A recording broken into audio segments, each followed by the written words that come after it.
श्री स्वामी समर्थ. जय जय स्वामी समर्थ. श्री स्वामी समर्थ. जय जय स्वामी समर्थ. कसे आहात तुम्ही सर्व? स्वस्त असाल, मस्त असाल, स्वामींच्या सेवेमध्ये रममान असाल अशी मी स्वामीचरणी ही प्रार्थना करते. तर आजचा व्हिडिओ याच्यासाठी बनवलेला आहे की आपलं कर्जमुक्ती कर्जामधून आपल्याला कसं मुक्त व्हायचं आहे आणि कर्ज कसं लवकरात लवकर आपल्याला फेडता येईल आणि कर्ज फेडण्यासाठी आपल्याला कोणता उपाय करायचा, तर तो उपाय मी तुम्हाला आजच्या व्हिडिओमध्ये घेऊन आलेली आहे. तर व्हिडिओ स्किप न करता तुम्ही लास्टपर्यंत बघा, म्हणजे तुम्हाला समजेल की काय आहे. काही काही लोक काय करतात, पुढे पळवतात आणि फास्ट व्हिडिओ करून बघतात, तर छोटी छोटी गोष्ट आहे ते तुमच्या लक्षात येत नाही आणि सेवेचं फळ तुम्हाला भेटत नाही. आणि आपण खूप कष्ट करतो.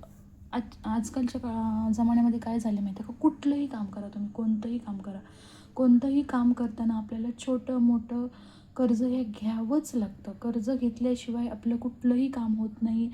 इवन घर असू द्या, हे असू द्या, कुठलंही असू द्या. एखादी वेळ अशी येते की आपल्याकडे भरपूर पैसा असतो पण तो वेळेवर आपल्याला भेटत नाही. तर आपल्याला कुठेही आपण एकदम असं निघालं बाहेर तरी 100 रुपये म्हणा, 200 रुपये म्हणा, जे काय असेल तर आपण, मला थोडे 200 रुपये देतो का, मला थोडे 100 रुपये देतो का, असं आपण म्हणतो. त्याला ते कर्जच म्हटलं जातं. तर अशा घटना चुकूनही आपल्याकडून घडू नये किंवा आपल्यावर कर्जाचं डोंगर पडू नये किंवा जे काही कर्ज असेल तर ते फिटावं त्यासाठी आजचा मी उपाय तुम्हाला सांगणार आहे. तर तुम्ही व्हिडिओ स्किप न करता तुम्ही लास्टपर्यंत बघा.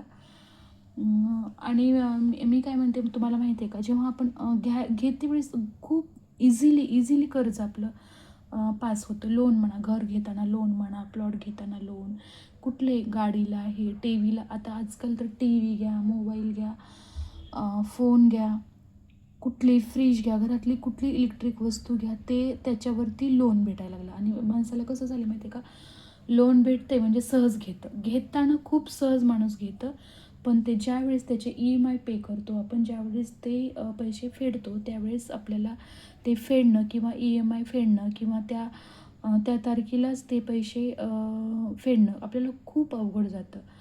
त्यासाठी हे अवघड जाऊ नये आणि आपलं सहजरित्या कर्ज फिटावं आणि सहजरित्या आपल्याला चांगला कर्ज फेडण्याचा चांगला मार्ग मिळावा, यासाठी हा उपाय आहे. तर उपाय जो काही उपाय आहे तुम्हाला मी ते सांगणार आहे. तर पहिली एक गोष्ट आहे की आपण कर्ज घेताना ज्यावेळेस कर्ज म्हणजे काय बोलतात, लोन वगैरे पास करतो त्यावेळेस आपण ते मंगळवारी घ्यायचं नाही. आपल्याला लोन किंवा कोणाकडून पैसे किंवा कर्ज जे काय असेल तर मंगळवारच्या दिवशी चुकूनही कर्ज घ्यायचं नाही, कुणाकडून पैसे उधारही घ्यायचं नाही आहे. ही पहिली गोष्ट तुम्ही लक्षात ठेवा. मंगळवारी आपल्याला कर्ज घ्यायचं नाही आहे, ही आहे एक पहिली गोष्ट. हा दिवस असा आहे ना, त्या दिवशी कर्ज जर तुम्ही घेतलं तर ते कर्ज फेडता फेडता आपल्या नाकी नऊ येतात आणि ते कर्ज फेडणं खूप मुश्किल जातं. त्यासाठी मंगळवारी चुकूनही तुम्ही कर्ज घेऊ नका, ही एक पहिली गोष्ट लक्षात ठेवा तुम्ही. आणि अजून एक, कुणाला कर्ज झालं आहे, ज्याला कुणाला पैशाची गरज आहे, म्हणजे कर्ज फेडण्यासाठी तो तुमच्याकडून पैसे मागतोय. एखाद्याचं कर्ज फेडण्यासाठी तुम्ही पैसे देताय, तर जे पैसे तुम्ही दिला ना त्याचं फळ तुम्हाला भेटतं. एखाद्याचं कर्ज फेडण्यासाठी तुम्ही मंगळवारी पैसे देऊ शकता, पण स्वतः तुम्ही कर्ज घ्यायचं नाही आहे मंगळवारी. एखाद्याचं कर्ज फेडण्यासाठी तुम्ही त्याला पैसे देऊ शकता, तर त्याचं फळ तुम्हाला भेटतं. तर मंगळवारी घ्यायचं नाही. तर कर्ज घ्यायचं कुठल्या दिवशी, तर गुरुवार हा असा एक दिवस आहे की त्या गुरुवारच्या दिवशी तुम्ही कर्ज घेऊ शकता. गुरुवारच्या दिवशी कर्ज घेतलेलं तुम्हाला फेडताना किंवा ते EMI चुकवताना कुठलेही अडथळे तुम्हाला येणार नाही आहेत.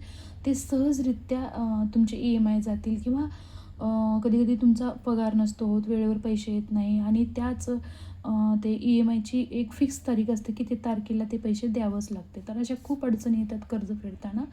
तर गुरुवारी जर तुम्ही लोन कर्ज काढलं असेल तर ते फेडताना तुम्हाला अवघड जाणार नाही. ते सहजरित्या गुरुवारी घेतलेलं लोन किंवा कर्ज सहजरित्या तुम्ही फेडू शकाल, त्यामध्ये तुम्हाला अडथळा येणार नाही आहे. आणि ज्यावेळेस आपल्याला कर्ज फेडायचं असतं त्यावेळेस गुरुवारी आणि मंगळवारी तुम्ही कर्ज फेडू शकता. म्हणजे तुम्ही आता कोणाकडून कर्ज घेतलं आहे किंवा ते पैसे EMI तर लाँग लाईफ म्हणजे खूप वेळापर्यंत EMI चालतात. पण तुम्ही असं कर्ज घेतलं आहे कुणाकडून तर ते फेडायचं असेल तर तुम्ही मंगळवारी आणि गुरुवारी या दोन्ही वारी तुम्ही त्यांना आपल्या अंगावरचं कर्ज फेडू शकता किंवा कुणाकडून पैसे घेतलेले असतील तर ते पैसे तुम्ही या 2 दिवशी देऊ शकता. ही एक गोष्ट आहे.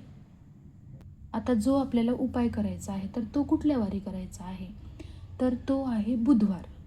मी आज तुम्हाला जो मिठाचा उपाय सांगणार आहे तर तो मिठाचा उपाय तर कुठल्या दिवशी करायचा आहे तर तो वार आहे बुधवारी. बुधवारी तुम्हाला हा उपाय करायचा आहे आणि मी गॅरंटी देऊन 101% गॅरंटी देऊन सांगते की हा उपाय केल्यानंतर तुमचं जे कर्ज आहे ते सुरळीतरित्या फेडाल आणि ते फेडताना तुम्हाला अडथळा येणार नाही आणि ते फेडताना तुम्हाला सहजरित्या मार्ग सापडेल आणि तुमच्यावरचं कर्ज कमी होईल. आणि हे बघा हे सेवा केल्यानेच आपलं कर्ज फिटणार आहे का? नाही. तर त्यासोबत आपल्या कष्टाची आपल्या मेहनतीची गरज असते आणि ज्यावेळेस आपण कष्ट करतो, मेहनत करतो, सर्व काही करतो, पण आपल्या अंगावरचं कर्जच फिटत नाही, तर ते आपलं म्हणजे आपल्या नशिबाला जोड देण्यासाठी ही सेवा असते. तर त्या सेवा केल्यानंतर जे काय आपण कष्ट करतो, पैसे मिळवतो, तर ते अडथळे न येता सहजरित्या कर्ज फेडण्यासाठी ह्या सेवांचा उपाय होतो. बरेच वेळा खूप कष्ट करतो, खूप पैसा कमवतो, पण पैसा येतो कुठे आणि जातो कुठे ते कळतच नाही. कर्ज जेवढ्याला तेवढंच असतं. आपल्याला म्हणजे वाटतं आपल्याला की बाबा मी एवढं मरतो, एवढं म्हणजे काबाड कष्ट म्हणजे करतो. जे काय असेल ते तुम्ही दिवसभर पळता, महिन्याच्या शेवटी तुमच्याकडे काही राहत नाही. ते हप्ते फेडत ते वेळेस तुमच्याकडं काही राहत नाही. ज्यावेळेस असं होतं त्यावेळेस अशा सेवांची गरज असते. तर ह्या सेवा केल्यानंतर आपला जो काही जेवढा म्हणजे हे बघा भरभराटी नसते आपल्याकडं. जेवढा पैसा येईल तेवढा टिकून राहील आणि कर्ज व्यवस्थित फिटेल आणि अडथळे येणार नाहीत. त्यासाठी बुधवारी एक उपाय करायचा आहे. तर गॅरंटी देऊन सांगते 100% 101% याचा रिझल्ट भेटेल आणि मार्ग पण भेटेल. तर हा उपाय तुम्ही करून बघा. तर हा उपाय आहे मिठाचा. मीठ आणि माता लक्ष्मी या मिठाचा आणि माता लक्ष्मीचा खूप जुना संबंध आहे. ही तर गोष्ट आपल्याला सर्वांनाच माहिती आहे. तर मीठ हे कुठं बनतं तर समुद्रामध्ये बनतं. समुद्रामध्ये मीठ कारण अ, माता लक्ष्मी समुद्र मंथनातून आलेली आहे. माता लक्ष्मी ही समुद्र मंथनातून आलेली आहे आणि समुद्र मंथनामध्ये म्हणजे आणि समुद्रामध्येच मीठ बनतं. म्हणून माता लक्ष्मीचे घर म्हणून समुद्राला ओळखले जाते. कारण समुद्रामध्ये मीठ बनतं आणि माता लक्ष्मी समुद्र मंथनातून आलेली आहे. त्यामुळे मिठाचा आणि माता लक्ष्मीचा खूप जुना संबंध आहे. त्यामुळे मिठाचा उपाय जर तुम्ही केलात ना तर तुम्हाला कर्जमुक्तीसाठी मदत होईल आणि तुमच्याकडे लक्ष्मीचा भरभराट होण्यास मदत होईल. तर हा उपाय कोणी करायचा आणि कोणी नाही करायचा हा पण प्रश्न येतो. तर जर तुम्ही जर तुमचे कोणी पैसे घेतले असेल, तुमच्याकडून कोणी कर्ज घेतलं असेल आणि तो तुम्हाला पैसे परतच करत नाही आणि कर्ज फेडायची त्याची इच्छाच नाही आहे, तर जाऊ दे असं टाळाटाळ करतो. पण आपलं कसं असतं, आपले कष्टाचे पैसे असतात, पण ज्यावेळेस आपल्याकडून ते पैसे घेतात त्यावेळेस खूप म्हणजे आपल्याला वाटतच नाही की हे आपल्याला धोका देतील. पण ते एकदा पैसे घेतलं, त्यांचं काम संपलं की ते हां, देईन असं असतं. ज्यावेळेस ते कर्ज तुम्हाला भेटत नाही तुमचं, तेही माणसं करू शकतात. जे आपण पैसे दिलेले आहेत लोकांना कर्ज आणि ते परत आपल्याला भेटत नाहीत, तेही व्यक्ती करू शकतात. आणि जर आपण कुणाचं कर्ज घेतलं आहे, अनेकदा असं पण होतं आपण घेतो कुणाकडून कर्ज आणि त्यांना द्यायची इच्छाच होत नाही. असं होतं बऱ्याच वेळेला. कारण जाऊ दे चला देऊन टाकू देता येईल नंतर असं होतं. तर आपण कर्ज घेतल्यानंतरही ते फेडायचं कसं? फेडण्यासाठी किंवा फेडण्यास मदत होण्यासाठी किंवा फेडण्याचे आपलं मन बनण्यासाठी ही सेवा करायची आहे. ही म्हणजे 2 व्यक्ती करू शकतात. आपण जर कुणाचे कर्ज घेतलं असेल ते फेडण्यासाठी आणि कुणाला कर्ज दिलं असेल तर ते वापस भेटण्यासाठी, हे दोन्ही व्यक्ती ही सेवा करू शकतात. आता उपायासाठी आपल्याला काय लागणार आहे? एक छोटीशी एक खूप छोटी पण नाही आणि खूप मोठी पण नाही. एक भरणी लागणार आहे तुम्हाला, काचेची भरणी लागणार आहे. तर ती छोटी पण नाही आणि मोठी पण नाही. आपल्याला ती भरणी लागणार आहे आणि त्या भरणीमध्ये आपल्याला मीठ भरायचं आहे, पूर्ण मीठ भरायचं. तर आता मीठ कोणतं? जे आपण खातो, स्वयंपाकात वापरतो ते मीठ नाही आहे. तर एक मोठं खडी मीठ म्हणून मिळतं, माहिती असेल तुम्हाला. नसेल तुमच्या घरी आणि ते घरीच कोणी घरी पण आणून ठेवतात वापरण्यासाठी, किंवा असं फरशी लादी वगैरे पुसताना टाकण्यासाठी वगैरे मिठाचे भरपूर भरपूर आपण उपाय करतो. मी प्रत्येक व्हिडिओमध्ये तुम्हाला सांगत असते, मिठाचे भरपूर उपाय असतात. तर ते उपाय करण्यासाठी घरी पण आणून ठेवलेलं असतं. पण जेव्हा तुम्हाला ही सेवा करायची त्यावेळेस तुम्ही वेगळं मीठ आणा, हे की तुमची भरणीची साईज बघून त्यानुसार तुम्हाला ते मीठ घेऊन या आणि वेगळंच मीठ आणायचं आहे. खाण्यामधलं मीठ तुम्हाला वापरायचं नाही आहे.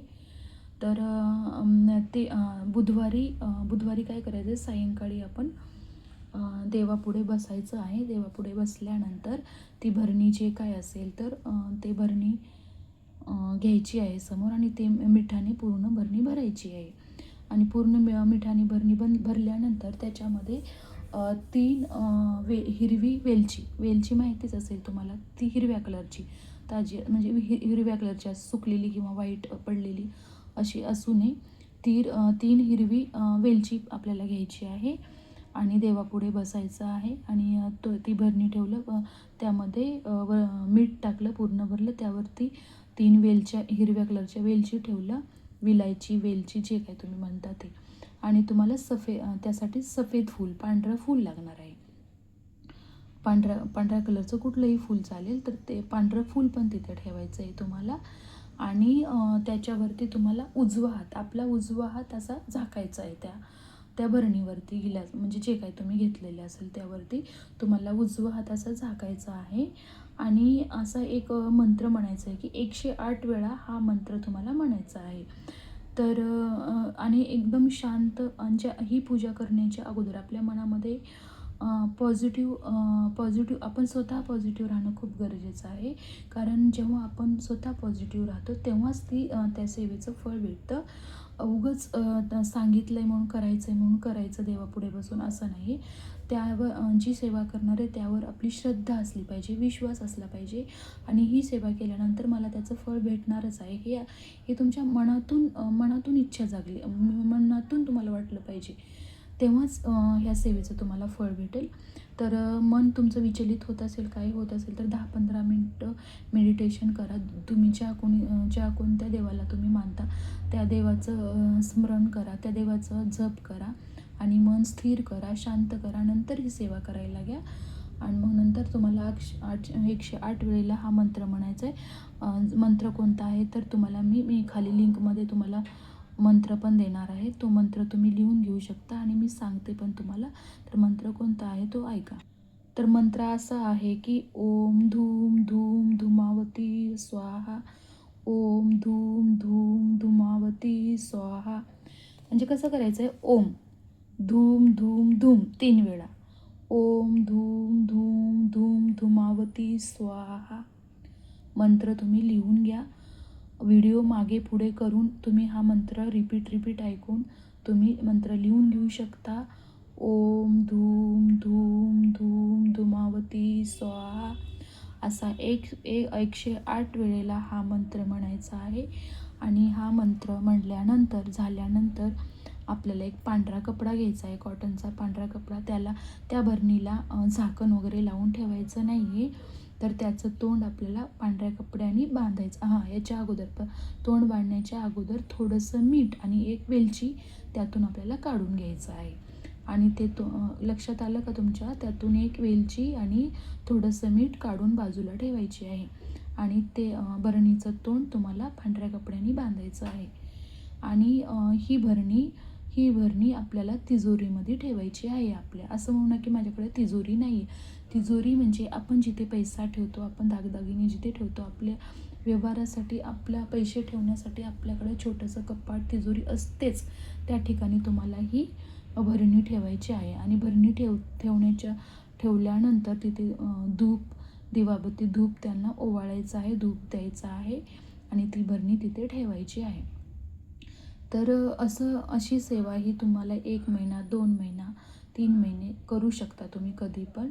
आणि रोज संध्याकाळी आपण 6 ते 7 मध्ये जेव्हा दिवाबत्ती करतो, त्या दिवा लावताना रोज तुम्ही ते तिजोरी, कपाट उघडून तिथे धूप दीप लावून ओवाळून घेऊन हा मंत्र तुम्हाला 108 वेळेला तुम्हाला रोज बोलायचा आहे. तर ही अशी एकदम साधी, सरळ, सोपी सेवा आहे. तुम्ही करून बघा. याचे फळ तुम्हाला नक्की भेटेल, नक्की भेटेल. माझ्या चॅनलवरती तुम्ही नवीन असाल तर चॅनलला सबस्क्राईब करा, लाईक करा, शेअर करा आणि तुम्ही सेवा केल्यानंतर तुम्हाला त्याचा रिझल्ट कसा आला ते पण मला कमेंट बॉक्समध्ये सांगा. माझ्या लाँग व्हिडिओ कमेंट ऑन होत नाही. याचाच मी शॉर्ट व्हिडिओ बनवत असते. तर शॉर्ट व्हिडिओमध्ये कमेंट तुम्ही करून सांगा रिझल्ट कसा आहे आणि जर काही चुकलं असेल तरी क्षमा असावी. मी शक्य होईल तेवढं तुम्हाला मी चांगलंच मार्गदर्शन करण्याचा प्रयत्न करते. अजून एक राहिलं की जे एक लवंग आणि थोडंसं मीठ आपण काढून घेतलेलं होतं ना, ते लवंग आणि मीठ तुम्हाला लाल कपड्यामध्ये एक पोटली बांधायची आहे त्याची. लाल कपड्यामध्ये ती पोटली बांधायची आणि ती पोटली तुमच्या, लेडीज असाल तर तुमच्या पर्समध्ये आणि जेंट्स असाल तर तुमच्या पॉकेटमध्येही ठेवू शकता. त्याच्याने तुम्हाला त्यात कर्जमुक्ती होण्यासाठी तुम्हाला त्याची मदत होईल. तर कसा वाटला व्हिडिओ तुम्ही कमेंटमध्ये सांगा आणि असेच नवनवीन व्हिडिओ तुमच्यापर्यंत बनवून मी तुम्हाला मदत व्हावी, तुमचे अडचणी दूर व्हाव्या याच्यासाठीच मी प्रयत्न करते. तर तुम्ही मला कमेंटमध्ये कमेंट करून सांगा. तर ते कमेंट, एक लाईक तुमचं मला खूप प्रेरणा देऊन जातं आणि पुढची नवीन माहिती शोधून मिळवून तुमच्यापर्यंत पोहोचण्याचा मी प्रयत्न करते. चला, श्री स्वामी समर्थ. दुसऱ्या व्हिडिओमध्ये भेटूया. श्री स्वामी समर्थ, श्री स्वामी समर्थ.